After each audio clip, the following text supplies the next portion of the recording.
कृष्ण कहते हैं, मनुष्य से भूल होना स्वाभाविक है, लेकिन कोई भी व्यक्ति इतना पापी नहीं होता कि भगवान की कृपा उसे बदल न सके। कभी कभी जीवन का एक छोटा सा शुभ कर्म भाग्य की पूरी दिशा बदल देता है, और जब भगवान शिव की कृपा बरसती है तो एक साधारण मनुष्य भी देवताओं के समान सम्मान प्राप्त कर सकता है। नमस्कार दर्शकों, आप देख रहे हैं भक्ति की कहानियां, जहां कथा नहीं अनुभव होता है। आज की कहानी एक ऐसी युवक की है जो जुआरी था, चोर था और जिसने अपने जीवन में अनेक गलतियां की थीं, लेकिन एक विद्वान ब्राह्मण का पुत्र। बहुत समय पहले एक नगर में एक विद्वान ब्राह्मण रहते थे। वे धर्मपरायण, सत्यवादी और वेदों के ज्ञाता थे। उनका एक पुत्र था जिसका नाम था गुणनिधि। जब वो छोटा था तो सबको लगता था कि बड़ा होकर अपने पिता की तरह महान बनेगा, लेकिन भाग्य ने उसके लिए कुछ और ही लिखा था। बुरी संगति।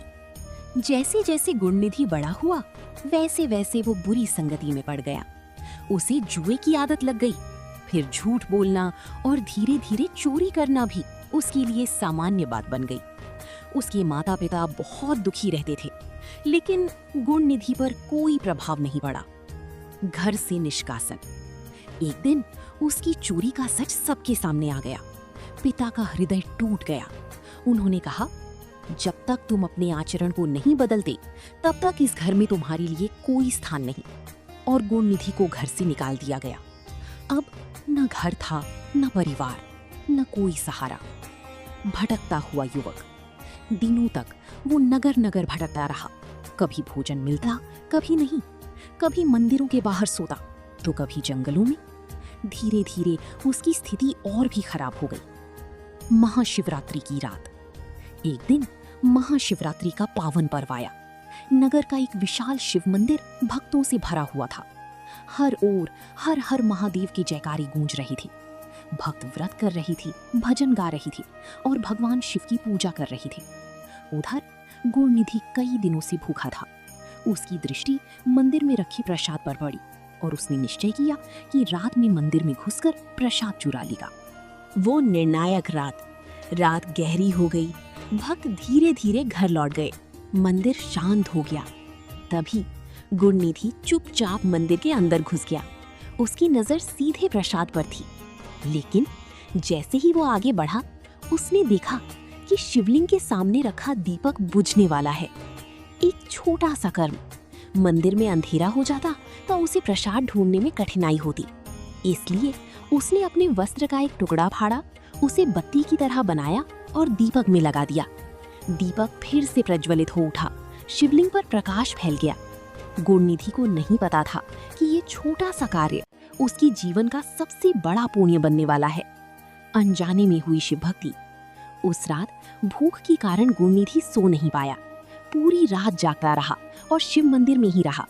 उसे पता भी नहीं चला कि उससे अनजाने में महाशिवरात्रि का उपवास हो गया, रात्रि जागरण हो गया, शिव मंदिर में सेवा हो गई और दीपदान भी हो गया। मृत्यु। जब वो प्रसाद लेकर भागने की कोशिश कर रहा था, तभी मंदिर के रक्षकों ने उसे देख लिया। वे उसके पीछे दौड़े। भागते समय गुणनिधि गिर पड़ा और उसी रात उसकी मृत्यु हो गई। यमदूत और शिवगण। जैसे ही उसके प्राण निकले, यमदूत वहां पहुंचे। वे उसे यमलोक ले जाना चाहते थे, लेकिन उसी समय शिवगण भी प्रकट हो गए। यमदूत बोले, ये व्यक्ति पापी था, ये हमारा अधिकार है। लेकिन शिवगण मुस्कुराए और बोले, ये सत्य है, लेकिन महाशिवरात्रि की रात इसने दीपदान किया, उपवास किया, रात्रि जागरण किया और शिव सेवा की, इसलिए इस पर महादेव की कृपा हो चुकी है। शिवलोक की प्राप्ति। तभी आकाश से दिव्य प्रकाश प्रकट हुआ और आदेश मिला, गुणनिधि को शिवलोक ले जाया जाए। यमदूत आश्चर्यचकित रह गए, क्योंकि जिसे वे पापी समझ रहे थे उसे भगवान शिव ने स्वीकार कर लिया था।